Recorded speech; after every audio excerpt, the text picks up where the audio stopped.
बिरोबाच्या नावानं चांग भलं. बिरदेवाच्या 52 बिरदापैकी साधन असलेलं वेत वाटवा कांबळा हे भगवंताचे भूषण आहेत, प्रतीक आहेत. त्यामध्ये हा वेत म्हणजे न्यायाचं, प्रेमाचं, अन्यायाविरुद्ध लढण्याचं प्रतीक आहे. हा वाटवा म्हणजे एक वैराग्याची झोळी आहे.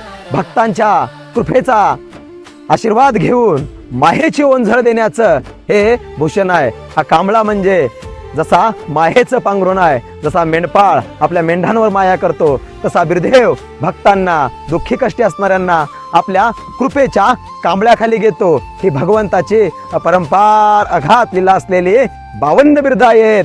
बोला त्या बिरोबाच्या नावानं चांग भलं. तुझ्या शिवाय